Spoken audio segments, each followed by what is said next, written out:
नमस्कार दोस्तों, स्वागत है आपका। आज हम बात करेंगे एक ऐसी प्राकृतिक आपदा की जिसने भारत के कई राज्यों को झकझोर कर रख दिया है। जी हाँ, हम बात कर रहे हैं भारत में इस समय फैली भीषण बाढ़ की। पंजाब से लेकर महाराष्ट्र तक, उत्तराखंड से लेकर असम और बिहार तक पानी ने कहर मचा दिया है। हजारों गांव पानी में डूब चुके हैं, लाखों लोग बेघर हो गए हैं और फसलों से लेकर सड़कों तक सब कुछ तबाह हो रहा है। लेकिन क्या आप जानते हैं कि ये सिर्फ एक बारिश की वजह से नहीं हुआ? इसके पीछे हैं कई गहरे कारण। ग्लोबल वार्मिंग, अनियोजित शहरीकरण, अंटार्कटिका की बर्फ का पिघलना और मानव की अपनी लापरवाही।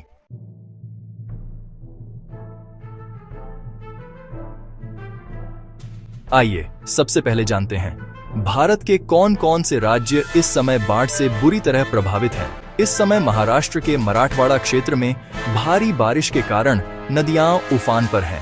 गोदावरी, मंजीरा और अन्य नदियों में जल स्तर खतरनाक स्तर पार कर चुका है। औरंगाबाद, बीड, लातूर और परभणी जिलों में हजारों घर बह गए हैं। गांव के गांव खाली कराए जा रहे हैं। लोग स्कूलों और सरकारी भवनों में शरण लिए हुए हैं।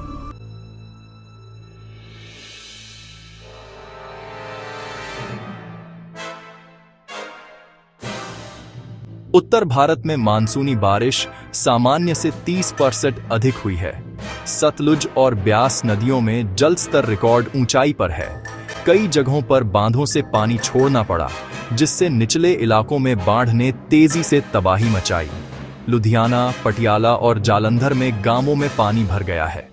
फसलें नष्ट हुई हैं, ग्रामीण सड़कें डूब चुकी हैं। पहाड़ी राज्यों में लगातार हो रही बारिश ने लैंडस्लाइड और फ्लैश फ्लड की स्थिति पैदा कर दी है। गंगा और यमुना नदियों में जलस्तर तेजी से बढ़ा है। चार धाम यात्रा को कई बार रोकना पड़ा है। गंगा, कोसी और घाघरा नदियां खतरे के निशान से ऊपर बह रही हैं। नेपाल से छोड़े गए पानी ने स्थिति को और बिगाड़ दिया है। बिहार के दरभंगा, समस्तीपुर और पटना में निचले इलाकों में लोगों के घर जलमग्न हैं।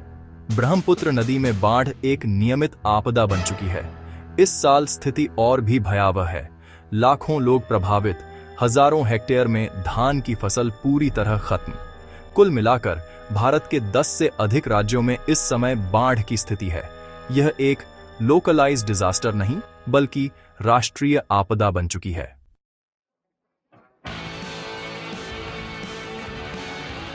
अब सवाल उठता है, आखिर इतनी बड़ी बाढ़ क्यों आई? इस वर्ष मानसून सामान्य से ज्यादा सक्रिय रहा। जून से सितंबर के बीच कई इलाकों में 50% से अधिक अतिरिक्त वर्षा दर्ज की गई। बारिश का वितरण समान न होकर अचानक भारी बारिश क्लाउडबर्स्ट के रूप में हुआ, जिससे नदियां तुरंत भर गईं। कई जगहों पर समय पर पानी न छोड़े जाने के कारण बांध ओवरफ्लो हुए और अचानक बड़ी मात्रा में पानी छोड़ा गया। इसके से निचले इलाकों में अचानक बाढ़ आई। शहरों में सीमेंट के जंगल उग आए हैं। नालों और जल निकासी के प्राकृतिक रास्तों को पाट दिया गया। परिणाम, थोड़ी भी तेज बारिश में शहर झील बन जाते हैं। पहाड़ी इलाकों में वनों की कटाई से मिट्टी का बहाव बढ़ा है, जिससे नदियों में गाद भर गई। नदियों की गहराई कम हो गई और थोड़े से पानी में भी वे उफान पर आने लगी। ग्लोबल वार्मिंग के कारण मानसूनी पैटर्न पूरी तरह बदल रहे हैं। जहां पहले नियमित और मध्यम बारिश होती थी, अब अचानक और तेज वर्षा होने लगी है, जिसे इंफ्रास्ट्रक्चर संभाल नहीं पाता।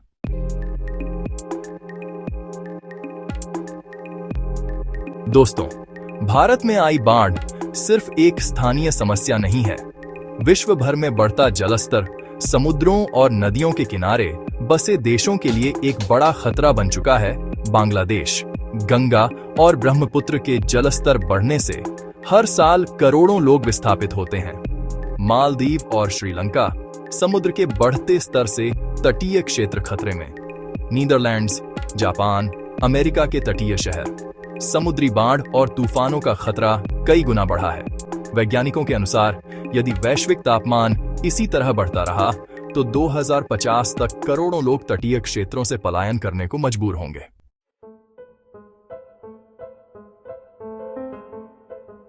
ग्लोबल वार्मिंग का सबसे बड़ा असर दिख रहा है अंटार्कटिका और ग्रीनलैंड की बर्फ की चादरों पर। नासा और आईपीसीसी की रिपोर्ट के अनुसार पिछले 30 वर्षों में अंटार्कटिका की बर्फ में हर साल औसतन 150 बिलियन टन की कमी हो रही है। यदि अंटार्कटिका की सारी बर्फ पिघल गई तो समुद्र का स्तर लगभग 60 मीटर तक बढ़ सकता है। यह स्थिति न केवल भारत बल्कि पूरी दुनिया के तटीय शहरों मुंबई, कोलकाता, न्यूयॉर्क, टोक्यो को खतरे में डाल देगी। भारत के सुंदरबन, केरल के तटीय गांव और गुजरात के कच्छ क्षेत्र पहले ही इस प्रभाव को महसूस करने लगे हैं।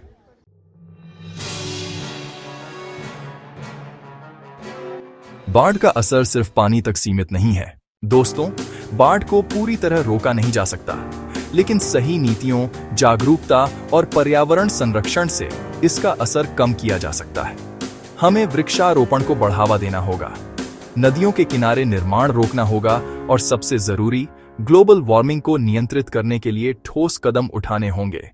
आज की ये बाढ़ सिर्फ एक चेतावनी है, आने वाले समय में ये एक स्थायी संकट भी बन सकता है। इंडिया एक ऐसी जमीन जो बहुत खूबसूरत है, पुरानी परंपराओं वाली जमीन और एक लाइवली जिंदगी, लेकिन इस इनक्रेडिबल सरफेस के नीचे एक रॉ अनटेम्ड पावर छिपी है। यहाँ कुदरत सिर्फ एक बैकड्रॉप नहीं है, ये एक जिंदा सांस लेने वाली ताकत है। ये एक जेंटल प्रोवाइडर हो सकती है, लेकिन पलक झपकते ही ये एक अनस्टॉपेबल एडवर्सरी भी बन सकती है।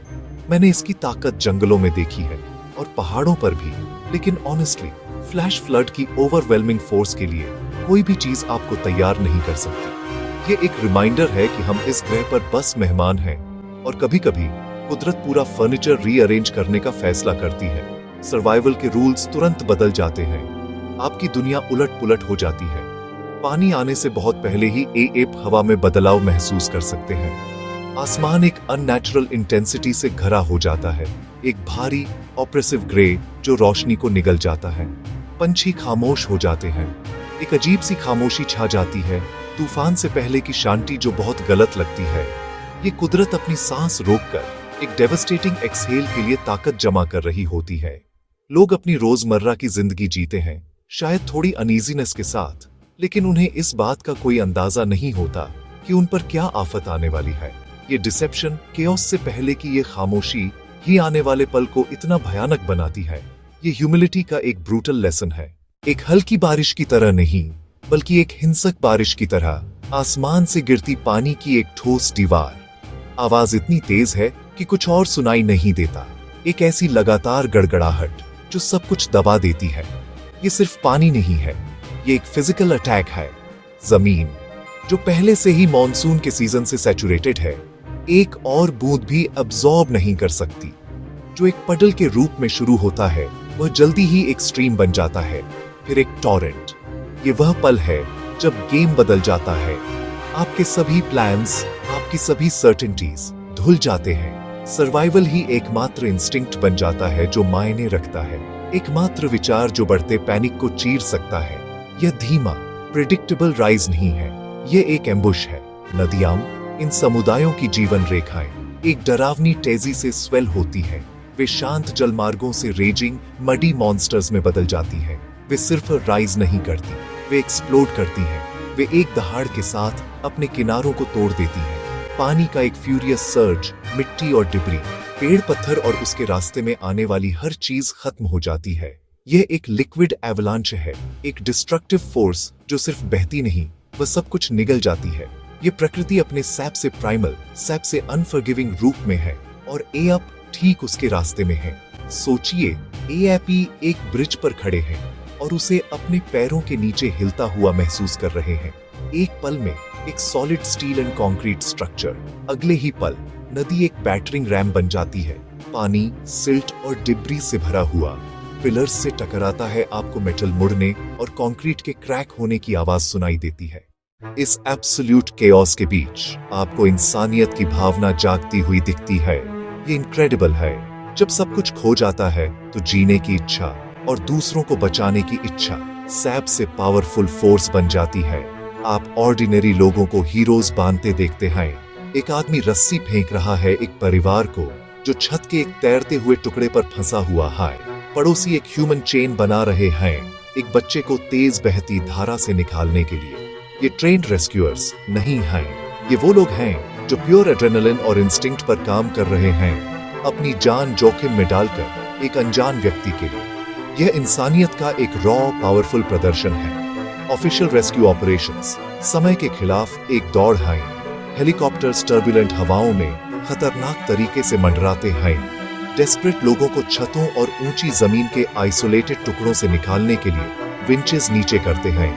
विजुअल हाईलाइट, एक मिलिट्री हेलीकॉप्टर एक बाढ़ग्रस्त छत से एक व्यक्ति को एयरलिफ्ट कर रहा है।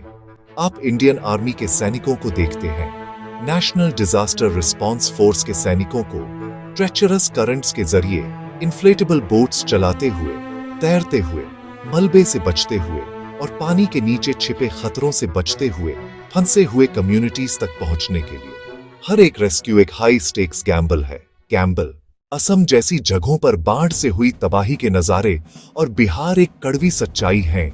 पानी उतरने के बाद हर जगह कीचड़ की मोटी पाट रह जाती है। यह एक शांत वीरान दुनिया है जिसमें से सभी रंग और जीवन छीन लिए गए हैं। यह खामोशी सबसे डरावनी है। वह शोर शराबा, जानवरों की आवाजें और रोज की भागदौड़ सब खत्म हो गए हैं। उनकी जगह एक अजीब सी शंटी है। यह कुदरत की असली ताकत है जो हमें उसकी विशाल शक्ति के सामने हमारी कमजोरी की याद दिलाती है। हम शहर तो बना सकते हैं, लेकिन कुदरत उन्हें वापस ले सकती है। हमें इन त्रासदियों से सीखना चाहिए। ये घटनाएं सिर्फ अचानक नहीं होती, ये अब और ज्यादा और तेज हो रही हैं। क्लाइमेट चेंज धरती को गर्म कर रहा है, जिससे मौसम के पैटर्न और ज्यादा बिगड़ रहे हैं। पहाड़ों में पेड़ों की कटाई से मिट्टी गीली हो जाती है, जिससे भूस्खलन की संभावना बढ़ जाती है। नदी के किनारों पर बिना रोक टोक के निर्माण से पानी का प्राकृतिक बहाव रुक जाता है। हमने बहुत लंबे समय तक चेतावनी के संकेतों को नजरअंदाज किया है। हम बहुत लंबे समय से चेतावनी के संकेतों को नजरअंदाज करते रहे हैं। लाइक करें, कमेंट करें और सब्सक्राइब करें।